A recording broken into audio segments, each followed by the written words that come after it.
తిరుమల ఏడుకొండల పరమార్థమేమిటో మీకు తెలుసా?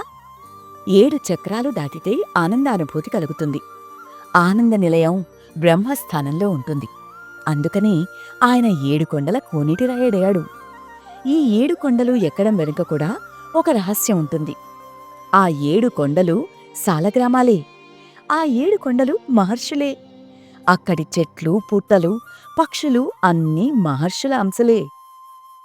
వృషభాద్రి అంటే ఎత్తు. వేదము యొక్క ప్రమాణాన్ని అంగీకరించినవాడు మొదటి కొండ ఎక్కుతాడు. వృషాద్రి అంటే ధర్మం.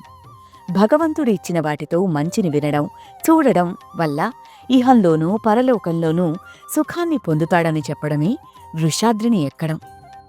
గరుడాద్రి అంటే పక్షి. పుట్టడం, ఉండడం, పెరగడం, మార్పు చెందడం, తరగడం, నశించడం లేని అటువంటి భగవానుణ్ణి జ్ఞానం చేత తెలుసుకోవడమే గరుడాద్రిని ఎక్కడం. అంజనాద్రిలో అంజనం అంటే కంటికి కాటుక. ఈ కంటితో చూడవలసినవి మాత్రమే చూసిన దానిలో అంతటా బ్రహ్మమే, పరమాత్మ సృష్టియే అని తెలుసుకోవడం అంజనాద్రి దాటడం. శేషాద్రి అంటే ఎప్పుడూ ఒకేలా ఉండడమే బ్రహ్మం. శేషాద్రిని ఎక్కడమంటే ఆ స్థితికి చేరడం. వెంకటాద్రిలో వేం అంటే పాపం, కట అంటే తీసేయడం. వెంకటాద్రి ఎక్కడం వల్ల వచ్చే ఫలితం.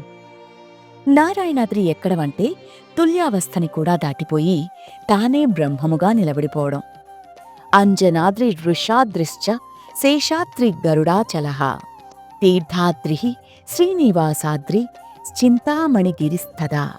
వృషభాద్రిర్వరాహాద్రి జ్ఞానాద్రి కనకాచలః. ఆనందాద్రిశ్చ నీలాద్రిస్సుమేరు శిఖరాచలః. వైకుంఠాద్రి పుష్కరాద్రి ఇది నామాని 20. ఈ 20 నామాలు పఠించడం వల్ల సర్వపాపబంధాల నుండి విముక్తులు కాగలరు.